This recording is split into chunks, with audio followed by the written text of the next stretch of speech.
오늘의 말씀 정읍감리교회 권우승 목사입니다.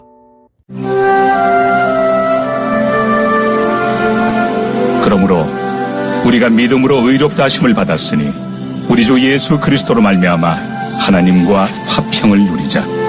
또한 그로 말미암아 우리가 믿음으로 서 있는 이 은혜에 들어감을 얻었으며 하나님의 영광을 바라고 즐거워하느니라. 다만 이뿐 아니라 우리가 환난 중에도 즐거워하나니 이는 환난은 인내를, 인내는 연단을, 연단은 소망을 이루는 줄 알미로다. 소망이 우리를 부끄럽게 하지 아니함은 우리에게 주신 성령으로 말미암아 하나님의 사랑이 우리 마음에 부은 바 되느니 우리가 아직 연약할 때 기약대로 그리스도께서 경건하지 않은 자를 위하여 죽으셨도다. 의인을 위하여 죽는 자가 쉽지 않고 선인을 위하여 용감히 죽는 자가 혹 있거니와 우리가 아직 죄인 되었을 때 그리스도께서 우리를 위하여 죽으심으로 하나님께서 우리에 대한 자기의 사랑을 확증하셨느니라. 그러면 이제 우리가 그의 피로 말미암아 의롭다 하심을 받았으니 더욱 그로 말미암아 진노하심에서 구원을 받을 것이니 곧 우리가 원수 되었을 때 그의 아들의 죽으심으로 말미암아 하나님과 화목하게 되었은즉 화목하게 된 자로서는 더욱 그의 살아나심으로 말미암아 구원을 받을 것이니라. 그뿐 아니라 이제 우리로 화목하게 하신 우리 주 예수 그리스도로 말미암아 하나님 안에서 또한 즐거워하느니라. 바울은 5장에서 믿음으로 의롭다 하심을 받은 자가 누리는 복음의 열매에 대해 말합니다. 첫 번째 열매는 하나님과의 화평입니다. 그러므로 우리가 믿음으로 의롭다 하심을 받았으니 우리 주 예수 그리스도로 말미암아 하나님과 화평을 누리자. 여기서 화평은 감정의 평온이 아니라 원수 관계에서 벗어나 하나님과 화해하여 온전한 관계 안에 거하는 상태입니다. 이는 유대적 개념인 샬롬과 연결됩니다. 이 화평은 우리의 의지나 노력으로 이룬 것이 아니라 예수 그리스도의 십자가를 통해 얻은 선물입니다. 헬라어 원문은 화평을 누리자와 화평을 누리고 있다라는 두 가지 의미로 해석할 수 있는데 문맥상 화평을 누리고 있다가 자연스럽습니다. 우리가 믿음으로 이미 누리고 있는 은혜의 상태를 설명하기 때문입니다. 이 화평은 과거의 은혜에 머무르지 않고 지금도 살아있는 실제입니다. 바울은 우리가 믿음으로 서 있는 이 은혜에 들어감을 얻었으며 라고 말합니다. 하나님이 예비하신 은혜 속으로 우리가 스스로 들어간 것이 아니라 은혜로 초대받아 들어가게 된 것입니다. 그 은혜는 고난조차 새롭게 해석하게 합니다. 환난은 인내를, 인내는 연단을, 연단은 소망을 이루는 줄로 알미로다. 이처럼 복음은 고난 속에서도 소망을 품게 하는 능력입니다.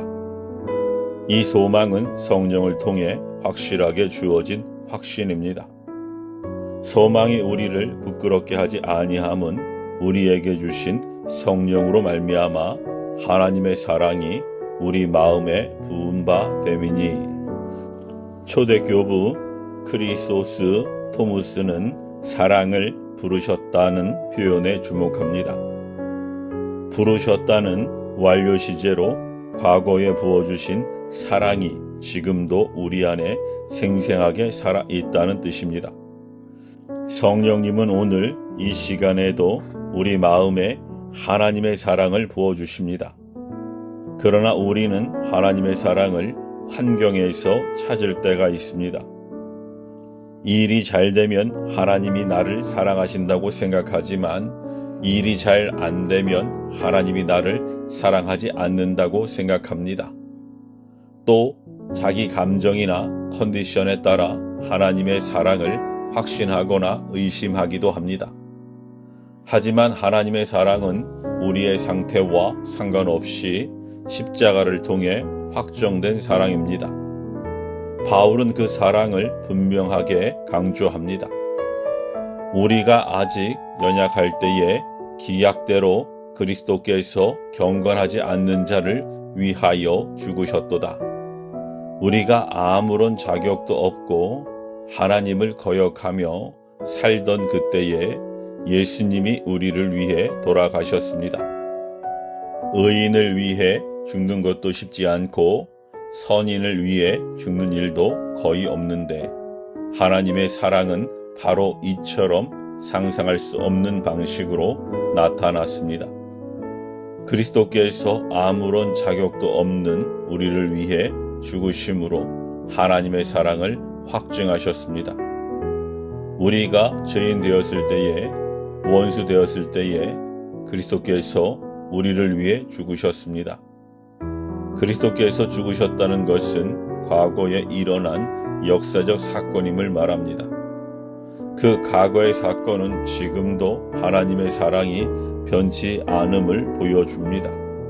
8장에서 선포하듯이 사망이나 생명이나 다른 어떤 피조물이라도 우리를 우리 주 그리스도 예수 안에 있는 하나님의 사랑에서 끊을 수 없습니다. 언제부턴가 우리 마음에 십자가의 감격이 사라지지는 않았습니까? 예배는 여전히 드리고 있지만 갈등과 낙심이 우리 삶을 지배하고 있지는 않습니까? 우리가 겪는 문제가 심각한 것이 아니라 우리가 십자가의 은혜를 놓친 것이 심각한 것입니다. 십자가를 바라보지 못할 때 마음은 무너지고 관계는 흔들리며 평안은 사라집니다. 오늘 하루 다시 십자가 앞으로 나아가십시오. 아무 자격 없는 나를 위해 돌아가신 예수님을 바라보십시오. 그 사랑 안에 거할 때 우리는 진정한 샬롬, 참 평안을 누릴 수 있습니다. 오늘도 예수님의 십자가를 바라보며 하늘의 평안과 기쁨을 누리시길 소망합니다. 아멘.